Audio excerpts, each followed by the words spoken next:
La pause café, bah oui, la pause café, il faut savoir en faire parfois. Bonjour Caroline. Bonjour Arnaud, ça va bien? Comment ça va? Très bien. Alors là, on parle du sujet de la pause café. Là, c'est vraiment le sujet, c'est tu travailles trop, tu veux travailler moins. Ça, c'est un sujet de pause café. C'est ça.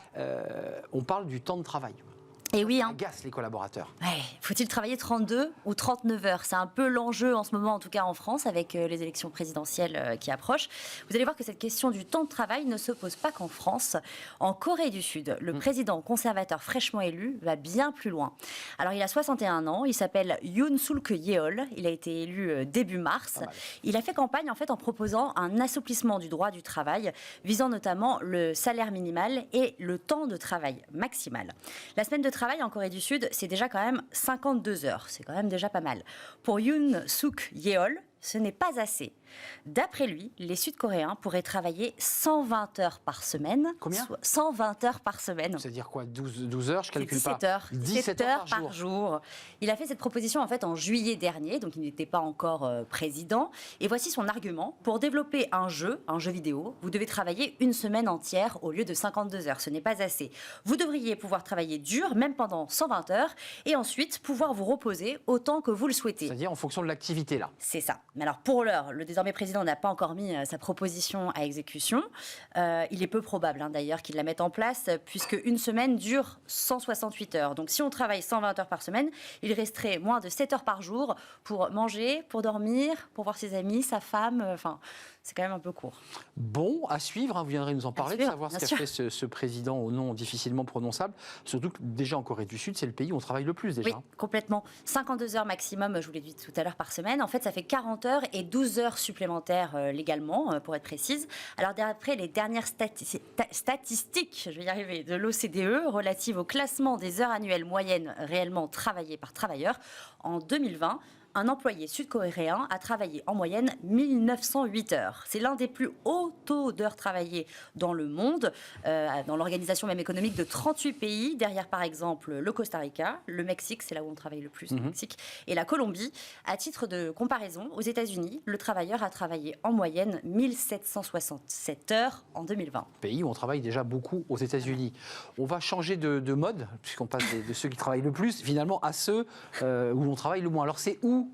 Alors, c'est pas, nous, on n'est pas ceux qui travaillent le moins déjà. Déjà, il faut le savoir. Si l'on compare le nombre d'heures travaillées par an en France à celui dans le reste du monde, on constate que les Français se situent nettement en dessous de la moyenne de l'OCDE. Donc, chaque année, on travaille à peu près 1687 heures en moyenne dans l'OCDE. En France, c'est un petit peu moins, c'est 1402 heures. Ah oui, quand même, on est à 500 heures d'écart avec les Américains quand même. Hein. Oui, quand même, oui. C'est ça. Une durée un petit peu plus élevée quand même que chez certains de nos voisins européens. En 2020, la moyenne était par exemple inférieure à 1400 heures en Allemagne, aux Pays-Bas, mais aussi au Royaume-Uni. Et en fait, c'est l'Allemagne qui ferme ce classement avec 1332 heures ouvrées par an. Une donnée qui s'explique notamment par un important recours au temps partiel pour les femmes dans ce pays. Donc en fait, la France est finalement à la 7e position du classement des pays qui travaillent le moins dans l'OCDE, avec 1402 heures de travail effectuées chaque année. Les Français en fait travaillent quotidiennement à peu près 7,9 heures en moyenne d'après les données de l'INSEE. Mais le temps de travail en France et partout d'ailleurs est la question épineuse. Et oui, en France, elle revient sur la table à chaque campagne présidentielle. Souvenez-vous par exemple le slogan « Travailler plus pour gagner plus » de Nicolas Sarkozy en 2007. Semaine de 4 jours, retour aux 39 heures, recul de l'âge de départ à la retraite. C'est dans les programmes, encore une fois, pour ces élections présidentielles. Chez nos voisins, des tests... Pas chez tous, hein. Pas chez tous. Ouais. Pas chez tous. Chez nos voisins, des tests sont également réalisés pour changer le temps de travail. En Angleterre, par exemple, des entreprises proposent le job sharing, c'est-à-dire le partage d'emplois en français. 2 personnes occupent le même poste, mais à temps partiel. Une solution qui est souvent prisée par les cadres privés. Et cette formule, elle arrive également en France, puisque plus de 500 000 personnes ont désormais choisi de faire ce travail partagé. Autre tendance expérimentée par certains employeurs britanniques, offrir un nombre de jours de vacances illimité. En Italie, quelques sociétés ont commencé à expérimenter la semaine courte, la semaine de 4 jours, 36 ou 32 heures de travail, et tout ça sans réduction de salaire. En Espagne également. Oui. Le gouvernement central a approuvé l'automne dernier un projet pilote afin de tester à grande échelle la semaine de 4 jours, c'est à la mode. Pour cela, le gouvernement a débloqué une aide de 500 millions d'euros pour accompagner et permettre à 200 entreprises volontaires de se lancer pour une durée de 3 ans. Alors en France, il y a aussi certaines entreprises, vous avez dû en parler, qui tentent également la semaine de 4 jours. Pour l'heure, elle reste bien sûr minoritaire. Selon Elisabeth Borne, la ministre du Travail, c'est une mesure qui peut être discutée dans chaque entreprise, mais le choix doit leur être laissé. Et puis sachez pour terminer que c'est en Islande que cette formule est pour l'heure la plus répandue, puisque 90% des travailleurs profitent d'un temps de travail aménagé. L'Islande, tout petit pays. Oui. Très froid et très haut. Précisons qu'Elisabeth Borne était venue sur ce plateau nous expliquer qu'elle n'était pas favorable, d'une manière assez claire, à cette fameuse semaine des 4 jours, puisqu'on l'avait interrogée sur ce projet expérimental espagnol.